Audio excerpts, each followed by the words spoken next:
The lunch हा 30 मिनिटांचा असणार आहे. All of you are requested to kindly come back within 30 minutes. Sharp 2:30 2:30 वाजता आपण पुढच्या सेशनची सुरुवात करणार आहोत. तुम्हाला सर्वांना विनंती आहे अर्ध्या तासात जेवून लवकरात लवकर इथे हॉलमध्ये येऊन परत स्थानापन्न व्हावे. थँक्यू.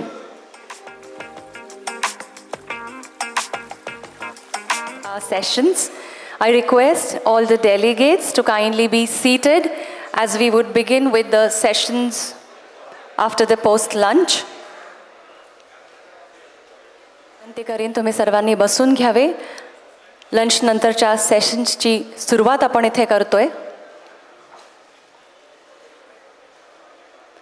छानसा लंच आपण सगळ्यांनी घेतलेला आहे. तर एकदा पुढच्या सेशनची सुरुवात होण्याआधी मला वाटतं एक एनर्जेटिक टाळ्यांचा गजर इथे नक्कीच झाला पाहिजे. Full of energy. Let us applaud before we move on to the next session of the day. Thank you. Technology के इस दुनिया में डिजिटल मार्केटिंग और ब्रांडिंग को भूला नहीं जा सकता. ये वो क्षेत्र हैं जो बिजनेस को उनकी पहचान दिलाते हैं. इसी 2 टॉपिक्स पर है आज का हमारा अगला चर्चा सत्र. That is next session is on advancement in digital marketing, 3D visualisation and branding. To help us know this topic more, we have with us Mr. Ranjit Patil, Director of 3D Power Visualization, the only visualization company with 6 billion square feet rendering experience. It has been awarded the best 3D walkthrough animation company in India. It is a true delight to have Mr. Ranjit Patil here with us for this wonderful session. With this, may I now invite Mr. Ranjit Patil, the Director of 3D Power Visualization, to take this session ahead. जोरदार तालियों की गूंज से आइए यहाँ पर स्वागत करते हैं mister Ranjit Patil का.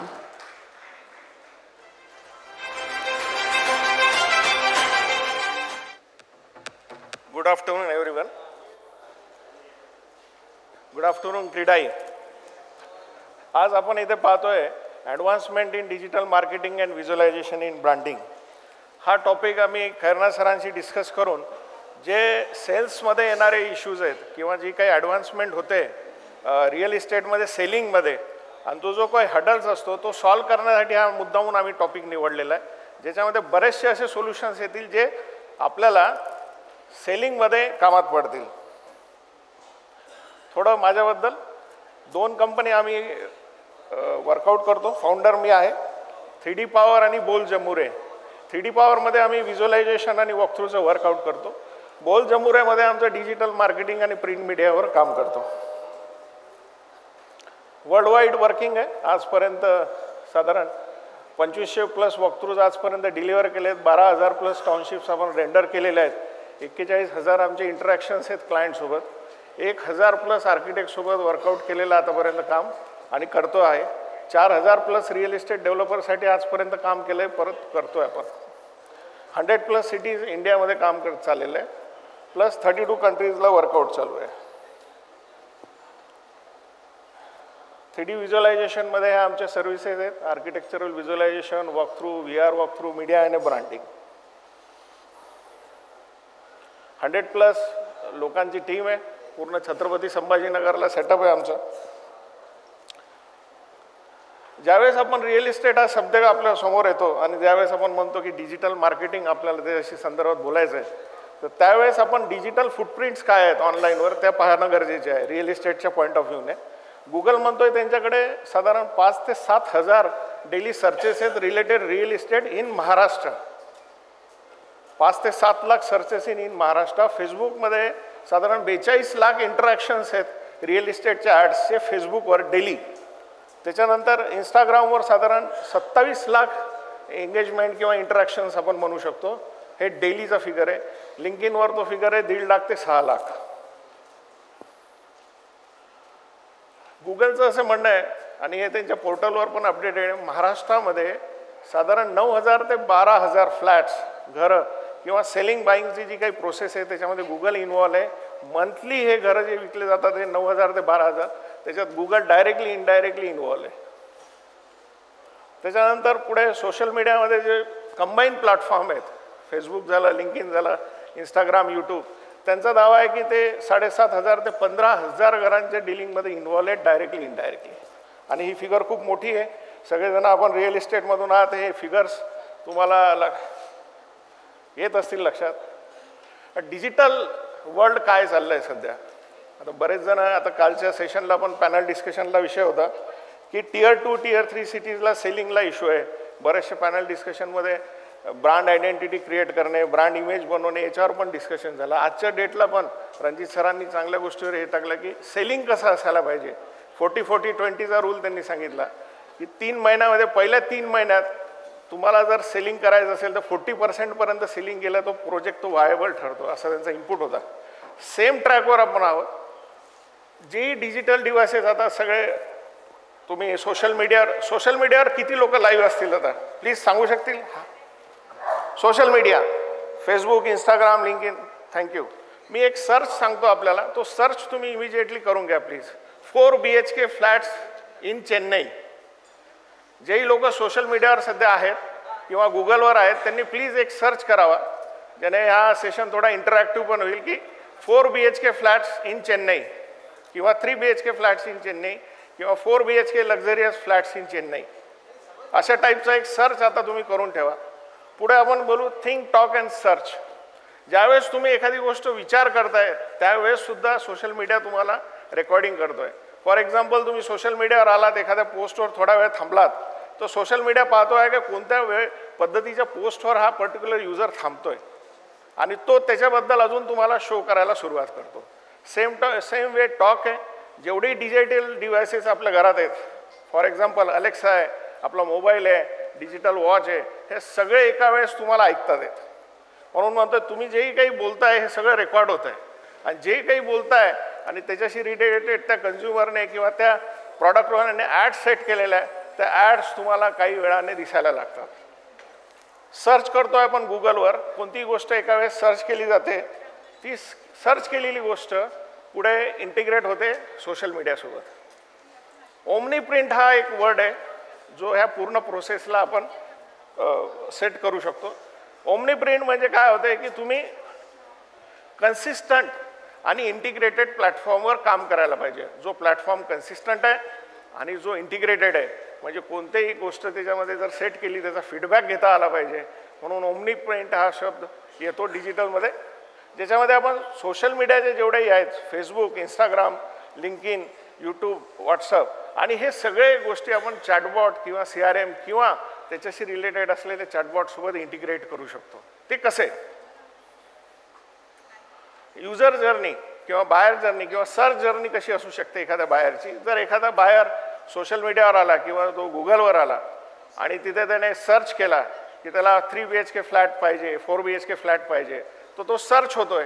तो सर्च केल्यानंतर त्याला पुढे काही रिझल्ट्स येतात आहे. त्या रिझल्ट्समध्ये त्याचे पेड कॅम्पेनचे ॲड्स पण आहेत आणि ऑर्गॅनिक सर्चेस पण त्याच्यामध्ये येतात आहे. तो त्या ॲडवर क्लिक करतोय, क्लिक करून तो पुढे जातोय. पुढे गेल्यानंतर त्याला लँडिंग पेज किंवा व्हॉट्सअप चॅटबॉट किंवा CRM सॉफ्टवेअरसोबत त्याचं इंटरॅक्शन होतं आहे. तिथे इन्फॉर्मेशन टेक अँड शेअर होतो आहे. तो इन्फॉर्मेशन काही शेअर करतोय, त्याच्याकडनं काही इन्फॉर्मेशन पुढच्या चॅटबॉटकडनं त्याला मिळते, असं ते इंटरॅक्शन होतं. आणि नंतर फॉर्म भरणे, त्याची जी काही प्रोसिजर आहे आणि तो डेटाबेसमध्ये अपडेट होणे, जे आपण बोलतो ओमनी प्रिंट. जे व्हॉट्सअप चॅटबॉट त्याच्यात इंटिग्रेट केलेले, CRM इंटिग्रेट केलेले, जेवढे सोशल मीडियावर लोक आलेले ते बरोबर तिकडे लँड व्हायला सुरुवात होते. गुगल ॲड्स काय आहेत? जी गोष्ट आपण सर्च करतोय त्या पॅटर्नला त्या पर्टिक्युलर युजरने सेट केलेली ॲड, त्या ॲडमध्ये तुम्ही जे कीवर्ड ट्रेंडिंग आहेत, फॉर एक्झाम्पल आपण जर म्हटलं की नाशिकमध्ये मी गंगापूर रोडवर 3 BHK फ्लॅट पाहतोय, तर त्या केसमध्ये त्या पर्टिक्युलर युजरने सेट केलेला वर्ड त्याच्यात कीवर्ड तो ॲड करू शकतो. इवन तो त्याच्या कॉम्पिटिटरचे कीवर्ड पण ॲड करू शकतो. जर एक रिअल इस्टेट बिल्डर आहे ज्यांचे बरेच प्रोजेक्ट चाललेले आहे आणि त्यांचे कॉम्पिटिटर प्रोजेक्ट पण 8-10 बाजूला आहेत, 2-3 बाजूला आहेत किंवा ते वेगवेगळ्या सेगमेंटमध्ये आहेत, ते कीवर्ड पण त्याच्यामध्ये सेट करता येतात, ज्याच्यात कॉम्पिटिटरला आलेले सर्चेस पण आपल्याकडे आपण डायव्हर्ट करू शकतो. कीवर्ड सर्चेस आहेत, ॲड फॉर्मॅट्स आहेत आणि ॲड रँक आहे. जेवढा पैसा बिडिंगमध्ये आपण लावणार तोच पैसा तिथे आपल्या बिडिंगमध्ये आपली ॲड वरती ठेवत चालणार. इथे एक सर्च आहे 3 BHK flats near Gangapur near Gangapur road, Nashik. आपण एक आता चेन्नईचा केलेला आहे, कारण की आपण सध्या सगळेजण इथे आहात, चेन्नईमध्ये आहात. तर जिथं तुमचं पिन लोकेशन येतं तिथला रिलेव्हंट ॲड तुम्हाला दिसायला लागतात. बऱ्याच वेळा तुम्हाला असं होत असेल की तुम्ही संभाजीनगरहून मुंबईला जाता, तिथे जर रिअल इस्टेट एक्सपो एखादा पाहिला तर तिथल्या ॲड्स तुम्हाला दिसतात. सेम वे हे काम करतं आहे आणि प्रत्येकासाठी हे वेगवेगळं काम करतं आहे. म्हणजे इथं बसलेल्या युजरला सगळे सेम रिझल्ट येतील असं नाही. तुमचा जो चॉईस आहे किंवा तुम्ही केलेला सर्च काय टाईप आहे त्याच्यानुसार त्या ॲड दिसायला लागतात.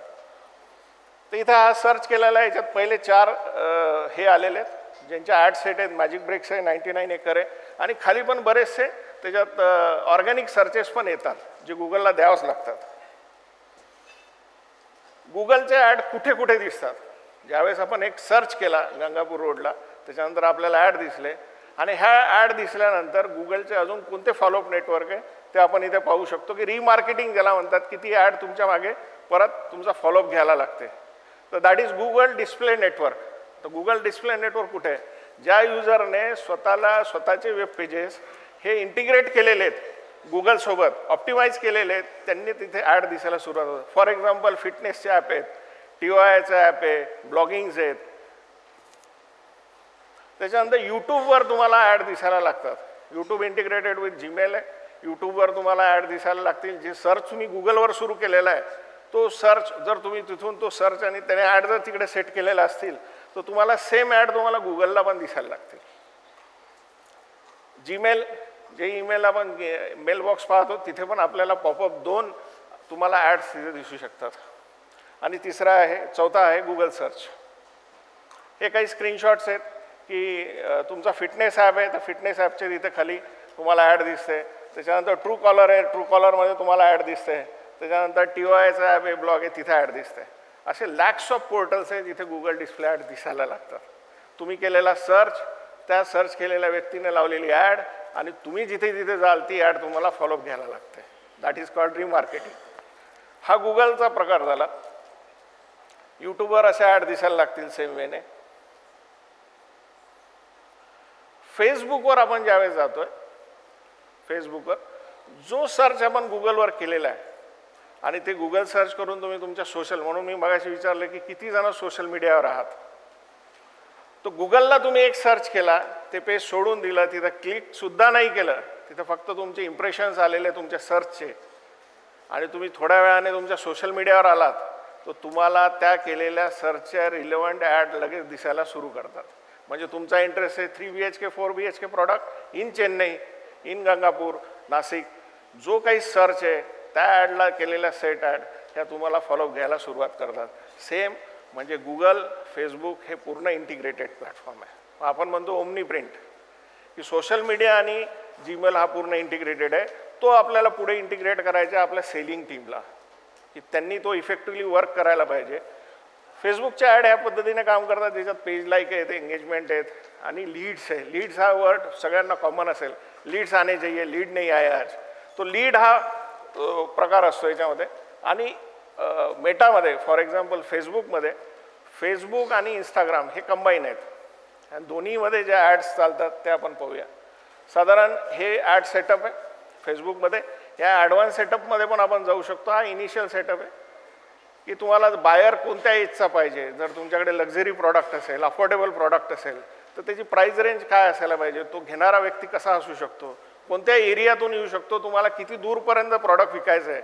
फॉर एक्झाम्पल तुम्ही पुण्यामध्ये स्कीम केली तर तुम्हाला वाटतं बायर औरंगाबादवरून येऊ शकतो, छत्रपती संभाजीनगर, नाशिकवरून येऊ शकतो, तर त्या ठिकाणी सुद्धा तुम्ही तुमचा फेस सेट करू शकता. तर इथं दिसतं आपल्याला लोकेशन, एज, जेंडर, बाकीचे डिटेल, या सगळ्या गोष्टी तुम्हाला सेटिंगमध्ये मिळतात ज्या खूप प्रिसाईज असतात.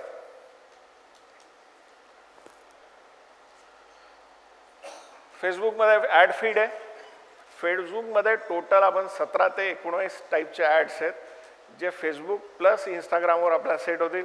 आता ज्या लोकांनी चेन्नईचा सर्च केलेला आहे आणि ते आपल्या सोशल मीडियावर जर आलेले असतील ते याच्यातल्या काही ॲड्स त्यांना शक्यता आहे की दिसायला सुरुवात होतील.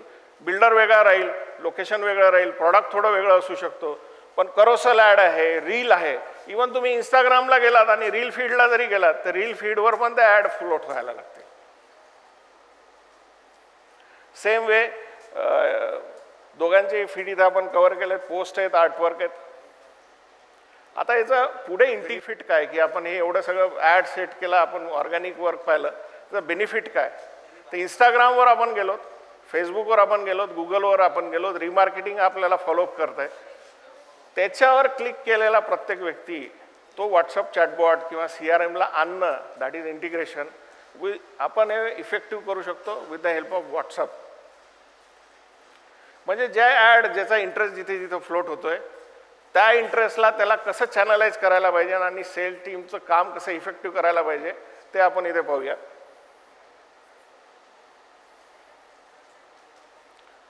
एक व्यक्ती ज्याने लीड फॉर्म भरलेत, ज्यांनी ॲड पाहिला, त्याचा इंटरेस्ट दिसला, ॲड छान वाटली, प्रॉडक्ट त्याला मॅच झालेलं आहे आणि ते डिटेल मॅच होतात आहे आणि त्याने फॉर्म भरला. फॉर्म भरताना सुद्धा बरेचसे मायन्यूट डिटेल तिथे असतात ज्याच्यामुळे प्रिसाईज इनपुट आपल्याला मिळतात, प्रिसाईज लीड मिळतात.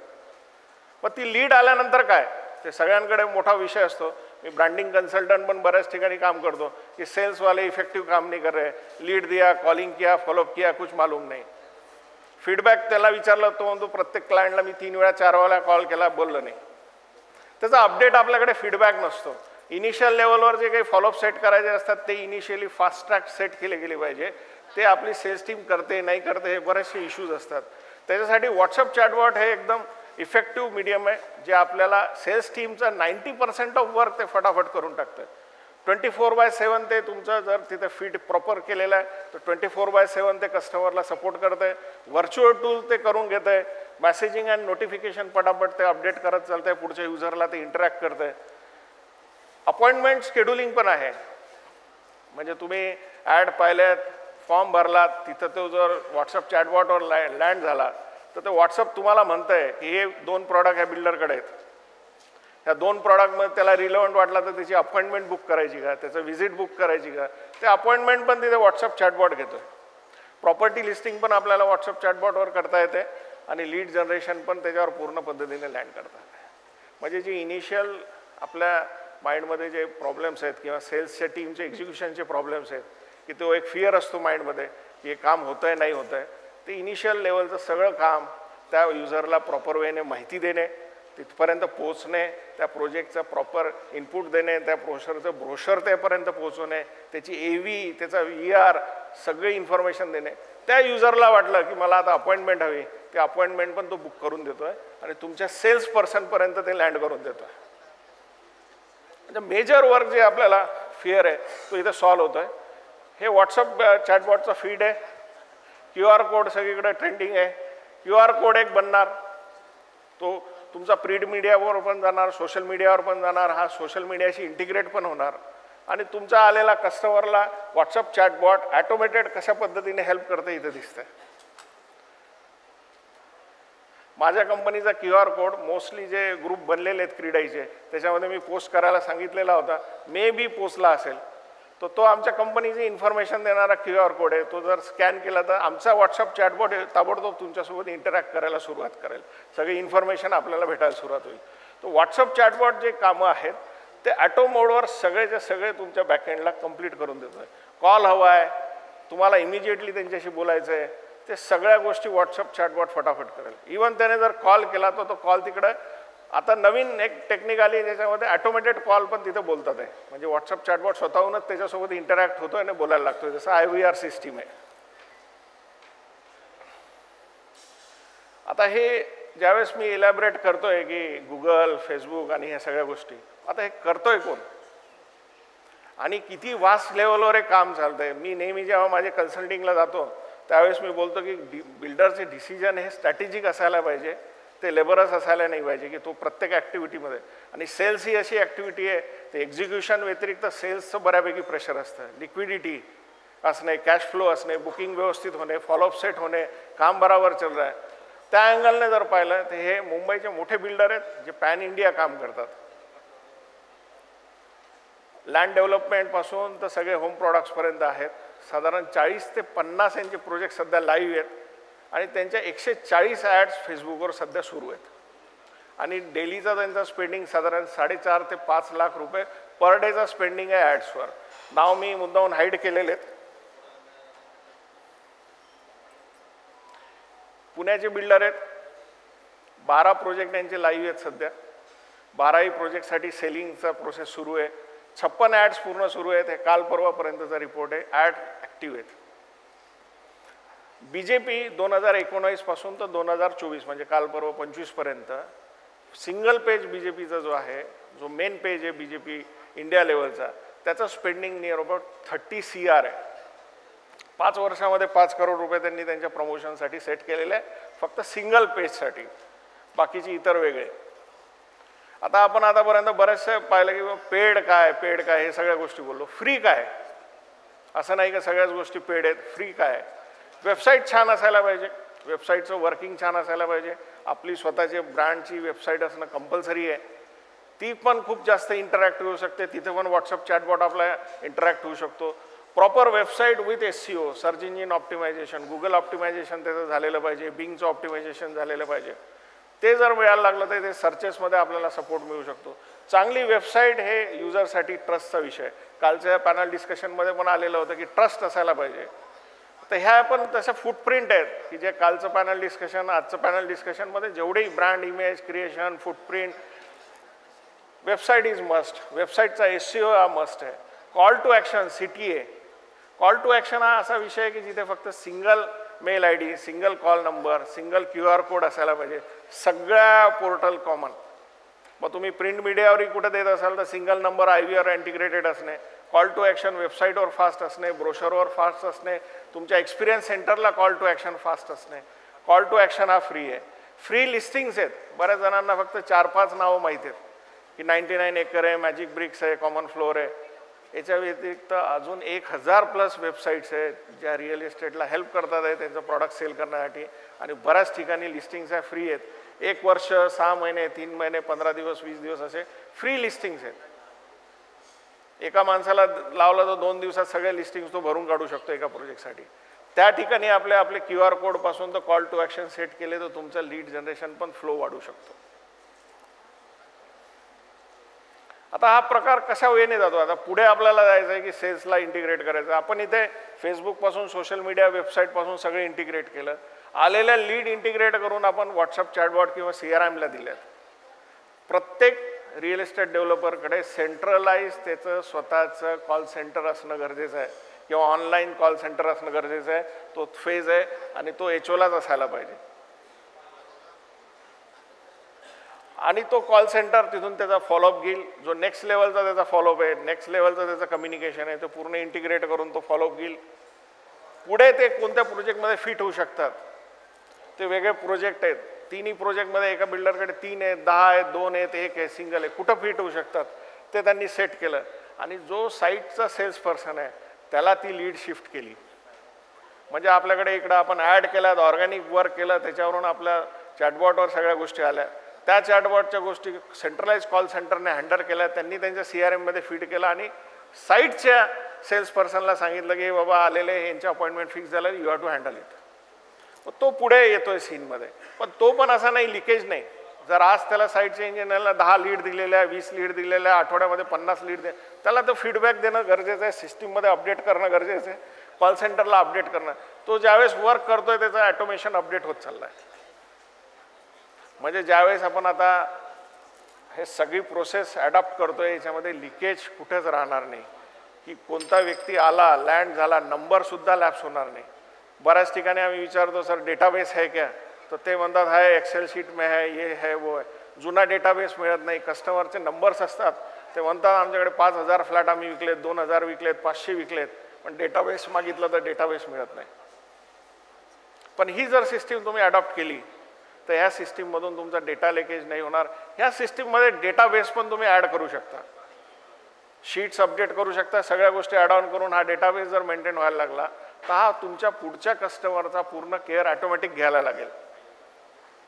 एकदा तो नंबर डेटाबेसमध्ये आला तर त्याला फेस्टिवलचा तुम्हाला आर्टवर्क पाठवायचे आहेत, काही व्हिडिओज पाहिजे आहेत, काही अवेअरनेसचे व्हिडिओज आहेत, प्रोजेक्ट नवीन लॉन्च होतो आहे, ग्रीटिंग्स पाठवायचे आहेत, इन्व्हाइट पाठवायचं आहे, सगळ्या गोष्टी ॲटोमेशनवर होतील. तुमच्याकडे 10,000 नंबर असतील आणि तुम्ही सांगितलं अभी अपना 15 दिन में 20 दिन में एक प्रोजेक्ट हो रहा है, डेडलाइन ये है, 5 व्हाट्सअप चैटबॉट इनको जाना चाहिए, तो ये पूरा सिस्टम वो कर देगा. तो त्याचा फॉलोअपही घेईल. जे लोक इंटरेस्ट दाखवतील बॅकएंडला सेल्स पर्सन बसलेला आहे, सगळ्या पॅनलमध्ये कोण काय इंटरेस्ट दाखवत आहे, काय बोलत आहे, त्याच्याकडे सगळा रेकॉर्ड आहे. CRM मध्ये तो रेकॉर्ड होतोय. तो म्हणतोय 3 BHK 4 BHK 2 BHK अफोर्डेबल, इतना ही बजेट आहे, उतना सब रेकॉर्ड होणार. म्हणजे तुमच्याकडे फिल्टर राहतील की कोणताही कस्टमरने जर म्हटलं हे प्रॉडक्ट आहे, तुम्ही म्हटलं आपल्याकडे 3 BHKच्या किती इन्क्वायरीज आहेत आणि आपण नवीन प्रोजेक्ट लॉन्च करतोय 3 BHK आणि 500 असल्या तर त्या 500ला तुम्ही डायरेक्ट टार्गेट करू शकता. 50 लाख बजेटवाले आपल्याकडे आपण लक्झरी प्रोजेक्ट लॉन्च केला, पण म्हणले बाबा 1 करोड नाही आहे, 60 लाखाचं बजेट असलेलं आपल्याकडे 200 इन्क्वायरी पडले, नवीन प्रोजेक्ट आला 60 लाख जो अफोर्डेबलमध्ये, तर त्यांना टार्गेट करून तुम्ही लगेच सांगू शकता की 60 लाख अफोर्डेबल प्रोजेक्ट येतोय. ही सिस्टीम सगळीकडे असणं गरजेचं आहे. हे सिस्टीमचं अडॉप्टेशन मोठ्या लेवलवर Tier 1 सिटीजमध्ये सुरू आहे. Tier 2 Tier 3 सिटीजमध्ये पण मोठे प्रोजेक्ट्स येतात आहे आणि तिथे पण याचं इम्प्लिमेंटेशन होतं आहे, जेणेकरून तुमचे जो सेल्सचा प्रेशर आहे, जो फॉलोअप आहे, जो लिकेज आहे, तो कव्हर होणे आणि एक चांगला सेल्स आपल्याला मिळत राहणे याच्यातून बेनिफिट होईल.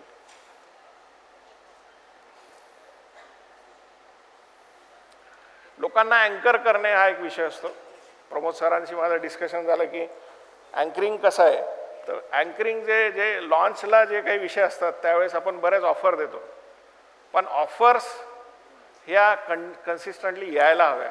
म्हणजे फेस्टिवल असेल किंवा एखादा 3 दिवसाचा आहे, तुम्ही स्वतःचा एक्सपो भरवला किंवा एक इंडिव्हिज्युअल बिल्डर पण स्वतःचे एक्सपो करू शकतात किंवा एक्सटर्नल क्रीडाईचे एक्सपो असतील 3 दिवस 4 दिवस, त्यावेळेसमध्ये पण आपण करू शकतो. तर हे जे काही कुपन्स आहेत किंवा ऑफर्स आहे ह्या तुम्ही एकाच वेळेस तुमच्या असलेल्या सिस्टीमनुसार एकाच वेळेस सगळ्या लोकांना शूट करू शकता with the help of this system. की 3 दिवस 1 करोडचा फ्लॅट 5 लाख रुपये डिस्काउंट फॉर एक्झाम्पल डाऊन, तुमच्याकडे असलेल्या डेटाबेसला तो अपडेट होऊ शकतो. तर तुम्ही केलेले कुपन्स, तुम्ही दिलेल्या ऑफर्स ह्या एका क्लिकवर सगळ्या तुमच्या असलेल्या प्रॉपर डेटाबेसला आपण सेंड करू शकतो. कुपन्स पण कसे असायला पाहिजे, शॉर्ट टर्म असायला पाहिजे, लॉंग टर्म नाही. 15 दिवस कुपन ठेवलं तर कोणी येणार नाही, 15 दिवस ऑफर ठेवली तर कोणी येणार नाही. आणि जर त्याचं बजेटच नाही आहे, तो खर्च करू शकत नाही आहे आणि त्या केसमध्ये तो क्लायंट जातोय, कोल्ड क्लायंट होतोय, तर त्या केसमध्ये त्याला लॉन्ग टर्म कुपन द्यायला पाहिजे तुमच्यासोबत एंगेज करण्यासाठी. की आप भविष्य में आएंगे तो 50 लाख का एक कूपन है, 50 लाख का जो भी खरीदी करेंगे उसके ऊपर 2 लाख का आपको डिस्काउंट मिलेगा, साइन वाइन करके उसको दे दिया. ते कूपन्स मी मुद्दावून याच्यात घेतले.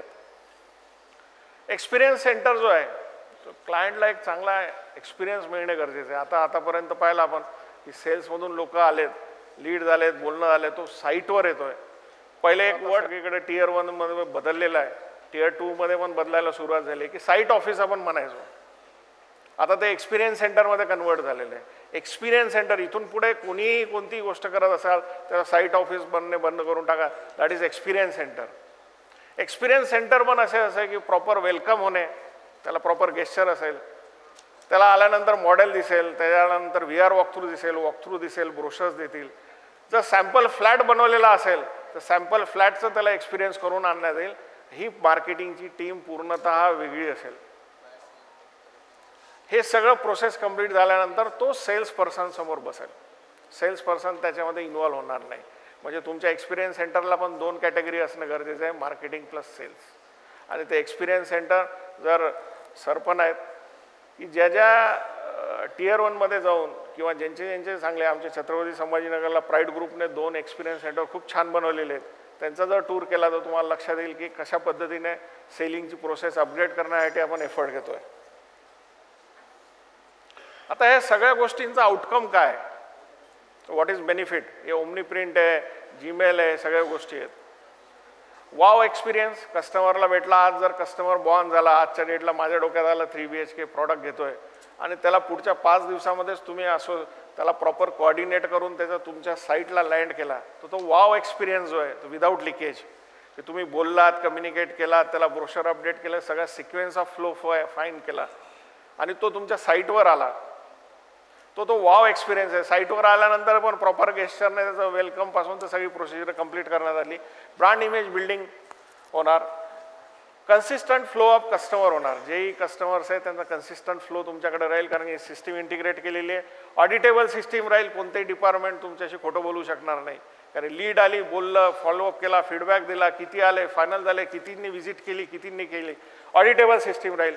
आणि प्रत्येक डिपार्टमेंटला तुम्ही टार्गेट सेटिंग करू शकता with the help of this. Thank you. Thank you sir. मला वाटतं अगदी साध्या सरळ सोप्या शब्दात सरांनी, sir I request you to be here, अगदी सरळ आणि साध्या सोप्या शब्दांमध्ये सरांनी आपल्याला डिजिटल मार्केटिंग आणि ब्रँडिंगबद्दल सांगितलेलं. एकदा जोरदार टाळ्या आपण सरांसाठी वाजवूयात. क्रेडाई महाराष्ट्रातर्फे सरांचे धन्यवाद देण्यासाठी मी मंचावर आमंत्रित करणार आहे mister Prateek Pramod Khairnar and mister Balasaheb Shrikhande, president CREDAI Satara. I request both of you, Mr. Pratik Pramod Khairnar and Mr. Balasaheb Shrikhande, to please join us on stage to felicitate and thank our speaker, Mr. Ranjit Patil. A truly insightful session on digital marketing and branding. One of the very important and the needed session for today. We are here on day 2 of MahaCon 2025 and the post-lunch sessions have begun. Thank you.